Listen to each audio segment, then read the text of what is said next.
మిత్రులారా, భవిష్యత్ కాలజ్ఞాని రాసినటువంటి గొప్పైన వ్యక్తి కాలజ్ఞాన తత్వవేత్త శ్రీ పోతులూరి వీరబ్రహ్మేంద్ర స్వాముల గారి యొక్క ఆరాధనోత్సవం, అదేవిధంగా భారతదేశానికి స్వాతంత్రం సంపాదించాలని బ్రిటిష్ సామ్రాజ్యాన్ని గడగడలాడించినటువంటి అగ్గిపెడుగు అల్లూరి సీతారామరాజు యొక్క వర్ధంతి కార్యక్రమాన్ని నిర్వహిస్తాను. ఇది కార్యక్రమాలను ఉద్దేశించి కవి పండితుడు బూరోజు గిరిరాజాచార్యని మాట్లాడవలసిందిగా ఆహ్వానం పలుకుతాను. ఈరోజు విశ్వంలో భవిష్యత్తులో జరగబోయే అంశాలను తన కాలజ్ఞాన రచన ద్వారా లోకానికి ముందే భవిష్యత్తు చెప్పిన మహనీయుడు శ్రీ పోతులూరి వీరబ్రహ్మేంద్ర స్వామి గారి ఆరాధన అంటే ఆయన జీవ సమాధి పొందిన రోజు.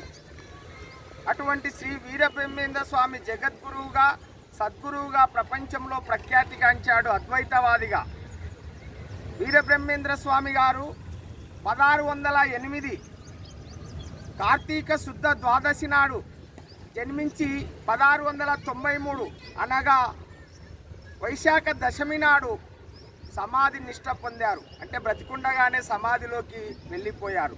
కనుక ఈ సమాధి దినంని ఆయన ఆరాధనగా ఆయనను ఆరాధిస్తారు, పూజిస్తారు. అటువంటి శ్రీ వీరబ్రహ్మేంద్ర స్వామి ఆ రోజుల్లో కర్ణాటకలోని అంటే పాపాగ్ని మఠానికి పీఠాధిపతిగా కూడా ఉన్నాడు.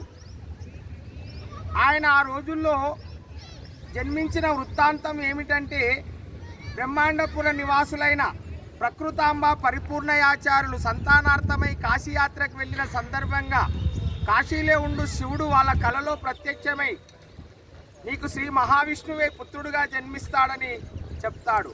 వాళ్ళ తిరుగు ప్రయాణంలో సరస్వతి నది తీరాన ప్రకృతాంబ గారు ఒక మగ శిశువును ప్రసవిస్తుంది.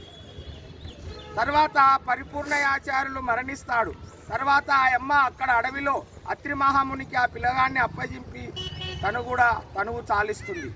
తర్వాత కొంతకాలానికి వీరభోజయాచార్యులు వీరపాపమాంబ అనే విశ్వకర్మ దంపతులు కాశీయాత్రకు వెళ్ళి వాళ్ళకు కూడా సంతానం లేని సందర్భంగా అత్రి మహాముని ఈ పిల్లవాడిని వాళ్లకు ఇస్తాడు. ఇతడు మహనీయుడు, చాలా జాగ్రత్తగా పెంచండి అని చెప్తాడు. ఆ విధంగా వాళ్ళు పాపాగ్ని పటానికి చెందిన వీరభోజయ్య వీరపాపమాంబ ఆయనను అక్కడ తీసుకొచ్చిన తర్వాత కొంతకాలానికి వీరభోజయాచార్యులు మరణించిన తర్వాత ఆయనను చిన్నప్పుడు వీరప్పయాచార్యులు వీరంబొట్లయాచార్యులు అంటాడు. తన తల్లి వీరపాపమాంబకు, తల్లి నేను దేశాటన వెళ్ళాలి అంటే, నాయన ఈ పీఠం బాధ్యత నీవు భవిష్యత్తులో పాపాగ్ని పీఠం బాధ్యత వహించాలంటే తల్లికి పిండోత్పత్తి రహస్యం చెప్పి ఆయన దేశాటనకు వెళుతున్న సందర్భంలో ఆయన ఈ కందిమల్లయ్యపల్లెకు వచ్చి వడ్రంగి వృత్తి చేసుకుంటూ కొంతకాలం జీవించి అక్కడ మహిమలు కూడా ప్రబోధిస్తాడు. ఆయన వృత్తాంతం చాలా పెద్దది. తర్వాత బనగానిపల్లిలో గరిమిరెడ్డి అచ్చమ్మ ఇంట మొట్టమొదట ఆయన పశువుల కాపరిగా ఉండి రవ్వలకొండలో కాలజ్ఞానం రాస్తాడు. అచ్చమ్మ జ్ఞానబోధ చేస్తాడు. అచ్చమ్మ కొడుకు బ్రహ్మానందరెడ్డి కనుదృష్టి ప్రసాదిస్తాడు. తర్వాత దూదేకుల కులానికి చెందిన సైదులే సిద్ధయ్యను జ్ఞానునిగా తీర్చిదిద్ది సిద్ధయ్యగా నామకరణం చేస్తాడు.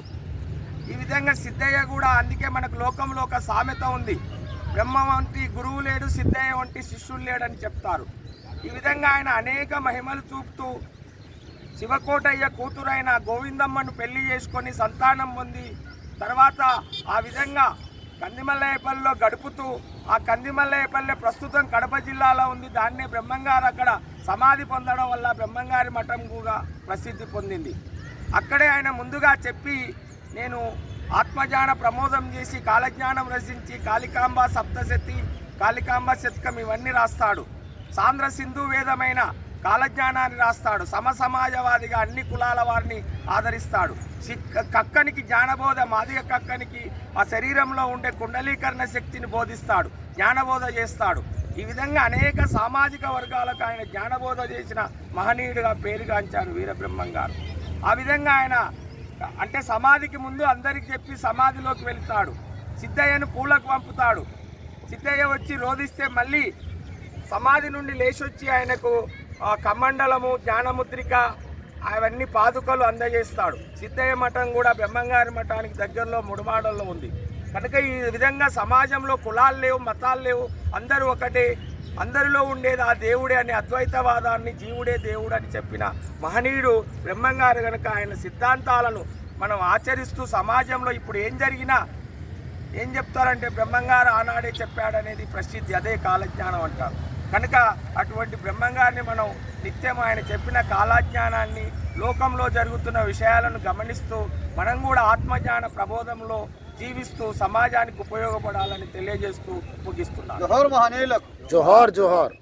ఒక్క నిమిషం అల్లూరి సీతారామరాజు రెండే ఎక్కువ చెప్పను, ఒకటే నిమిషం. ఈరోజు మరొక మహనీయుడు, భారత స్వాతంత్ర పోరాట వీరుడు అల్లూరి సీతారామరాజు గారు 1924 మే 7న చనిపోలేదు, చంపబడ్డాడు. రూథర్ఫర్డ్ అనే ఆంగ్లేయ బ్రిటిష్ అధికారి చేత చంపబడ్డాడు. అల్లూరి సీతారామరాజు భారతదేశంలో మహోజ్వల శక్తి. ఆంధ్రప్రదేశ్ తూర్పుగోదావరి జిల్లా రంపచోడవరం అక్కడ గిరిజనుల కొరకు చోడు అంటే పోడు వ్యవసాయాన్ని ఆ మద్రాస్ అటవీ చట్టం ప్రకారం అడవులను నరికి వ్యవసాయం చేయడం నిషేధమని చెప్పిన సందర్భంలో ఈ అడవులపై మీకేంటి హక్కు అని గిరిజనుల వైపు ఉండి పోరాడి గంటం దొర, మల్లు దొర అని ఇట్లా అందరినీ సమీకృతం చేసుకొని గెరిల్లా పోరాటంతో ఆంగ్లేయులపై పోరాటం చేసి మొట్టమొదటి స్వాతంత్ర సమరయోధుడుగా స్వాతంత్రోద్యమానికి స్ఫూర్తిగా నిలిచిన మహనీయుడు కనుక అటువంటి సీతారామరాజు చరిత్ర భారతదేశంలో సువర్ణాక్షరాలతో లిఖించదగదని తెలియజేస్తూ ముగిస్తున్నాను. జోహార్ మహనీయులకు. జోహార్ జోహార్. ధన్యవాదాలు.